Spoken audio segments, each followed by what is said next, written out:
चलिए अब आपको दर्शन कराते हैं महादेव के उस धाम के जो अद्भुत है, अकल्पनीय है। घने जंगलों में विराजे कोटेश्वर महादेव को साक्षात नीलकंठेश्वर का स्वरूप माना जाता है। और ये इसलिए माना जाता है क्योंकि शिवलिंग पर दूध चढ़ाने से दूध का रंग भी नीला हो जाता है। तो कहाँ है ये अद्भुत धाम और क्या है कोटेश्वर महादेव की महिमा, आइए देखते हैं।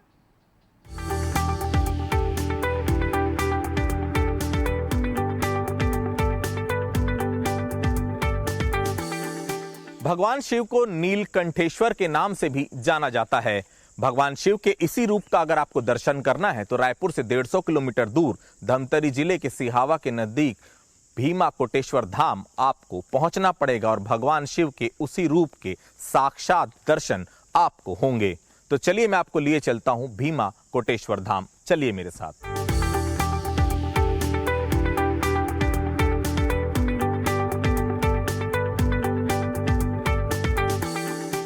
कहते हैं यहां से दंडकारण्य की शुरुआत होती है और रामायण काल में तो आपको पता ही है इस दंडकारण्य का महत्व क्या था। इसी दंडकारण्य में जंगल के बीचों बीच मौजूद है भीमा कोटेश्वर धाम। स्वामी जी, पहले तो आपसे जानना चाहूंगा कि ये सिहावा है, सिहावा की वैसे भी रामायण काल में काफी महत्ता रही है। ये कहा जाता था कि जो 14 साल वनवास भगवान श्री राम ने काटे हैं उसमें अधिकतर समय इन्हीं दंडकारण्य के जंगलों में उन्होंने काटा है। इस भीमा कोटेश्वर धाम का क्या महत्व है पंडित जी? भीमा कोटेश्वर धाम की जो महत्व है वो अनंत है। ये सदा शिव हैं, जहाँ से ब्रह्मा विष्णु महेश ये जन्म लिए। इनका वर्णन रामचरितमानस लंका कांड दोहा क्रमांक 119 की प्रथम चौपाई पर वर्णन है, पर उसमें संक्षिप्त है। पर स्कंद महापुराण रामेश्वरम खंड के कोटि तीर्थ पेज क्रमांक 555 इस पे जो है इसका विस्तृत वर्णन है। इस वन को जो है नाग कुंजर वन कहा गया। यह जो वन है पूरे नागों की वन है और यही एक ऐसा लिंग है जो स्वयं हिलता है और हिलने के बाद जो है इनके रोम प्रतिरोम से सतरंगी प्रकाश निकलता है। जिस समय जो प्रकाश निकलता है उस समय का दृश्य बहुत ही अद्भुत और रोमांच देने वाला रहता है। स्वामी जी, छोटा सा ही वर्णन सही, लेकिन एक लाइन का वर्णन भी मिलता है। जो आपने जिक्र किया उसमें छोटा वर्णन था, लेकिन बाद में बड़ा वर्णन में छोटा जो वर्णन है उसको दोहे की शक्ल में क्या कहा जाता है, क्या बोला गया है उसमें? तुरत विमान तहाँ चली आवा और दंडक वन प्रभु परम सुहावा, कुंभज आदि मुनिनायक नाना और गया हूँ प्रभु सबके स्थाना।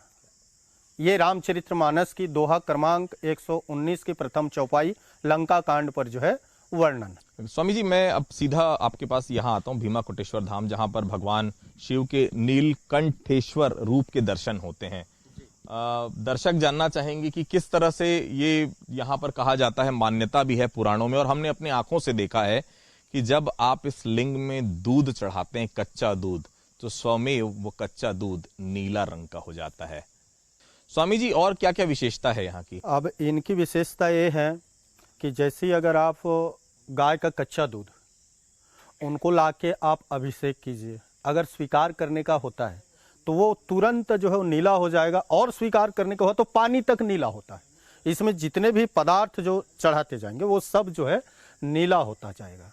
और अगर स्वीकार करने का नहीं हुआ तो आप यहाँ पे आप सर पटको, वो नीला होने वाला नहीं है। एक दूसरी बात, ये लिंग जो है स्वयं हिलता है ऐसा, और हिलने के बाद जो है इनके जो रोम प्रतिरोम से जो है पूरे प्रकाश पुंज निकलता है, सतरंगी किरण, और पूरे एरिया को जो है प्रकाशित करता है। और तीसरी जो कारण है, अगर आप श्रद्धा से भगवान की स्मरण किए तो आपके कामना अगर तुरंत पूरा होना है तो आपके हाथ में स्वयं फूल चावल आ जाएगी। ऐसा बहुत सारे इनकी मान्यता है।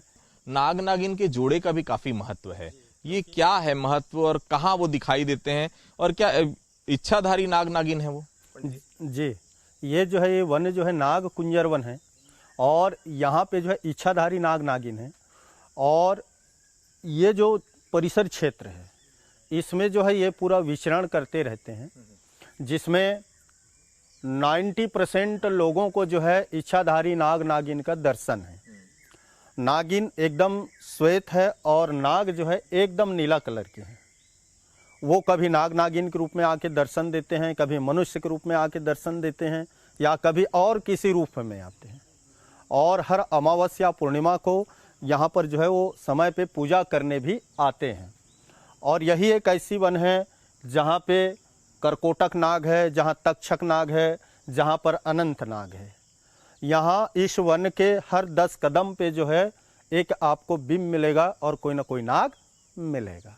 और यहाँ बहुत सारे दर्शनार्थी हैं जिनके भाग्य में रहता है, उन हर किसी को दर्शन होता ही है। स्वामी जी, जब से भीमा कोटेश्वर धाम सुर्खियों में आया है, ऐसा नहीं है कि भगवान को पहले कोई नहीं जानता था, शिवलिंग को, लेकिन कुछ दिनों से जो यहाँ पर विदेशी पर्यटकों का आना शुरू हुआ है, काफी देश से लोग आते हैं यहाँ शिवलिंग को देखने के लिए, पूजा अर्चना करने के लिए। कितने देशों से लोग अभी तक आए हैं? लगभग जो है अभी तक 11 देश के लोग आए हैं।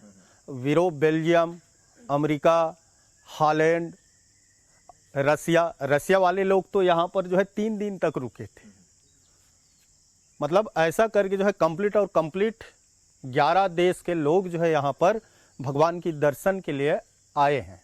और क्या क्या मान्यता है पंडित जी यहाँ की? और यहाँ के जो है अभी तक जो भी भक्त जिस श्रद्धा को लेके आया, उनकी समस्त मनोकामना जो है पूर्ण हुई। अभी तक के संतान प्राप्ति के विषय में भी लगभग 86-87 लोगों को जो है संतान प्राप्ति हो गया। बहुत सारे ऐसी, मतलब कहना चाहिए कि जो भक्त जिस भाव को लेके आता है, जिस कामना को लेके आता है, उनकी मनोकामना अवश्य पूर्ण होती है। वो कभी यहाँ से खाली हाथ नहीं जा सकता। ये भी मान्यता है पंडित जी की रावण के दादा जो हैं, पुलत्स्य जिनका नाम है, वो भी यहाँ पर आके पूजा अर्चना करते हैं। ये भी पौराणिक मान्यता है, कई जगहों पर हमने पढ़ी भी है।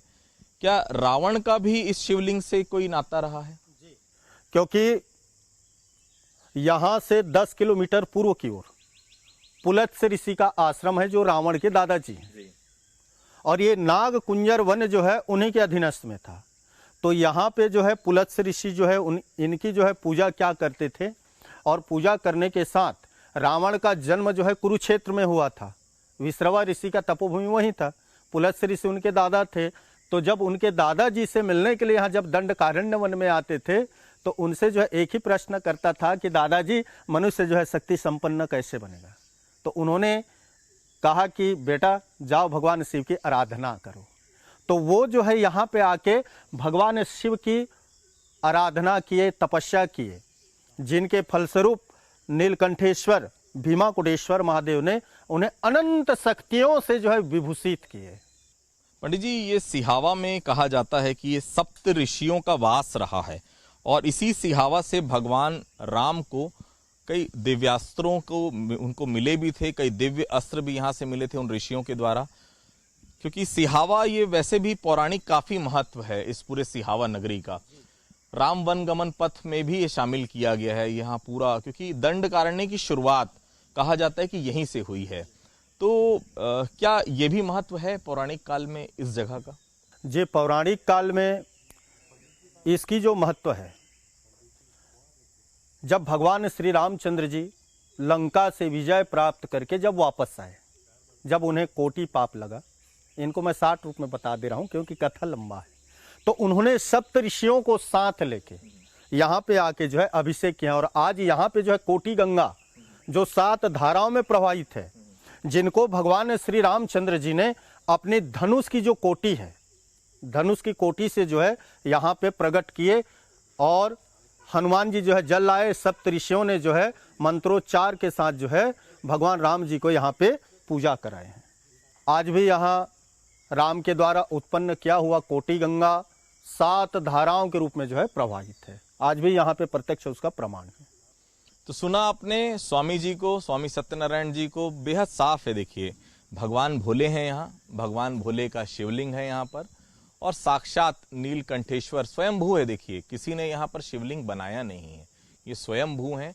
और देखिए, आप सच्चे मन से आइए यहाँ पर, आकर तो देखिए, और जब आएंगे तो आपको निश्चित तौर पर जो भी आप मन में लेकर आए होंगे, जो भी आपकी मनोकामना होगी, नीलकंठेश्वर महादेव का जो स्वरूप है भीमा कोटेश्वर धाम, यहां पर वह मनोकामना आपकी जरूर पूरी होगी।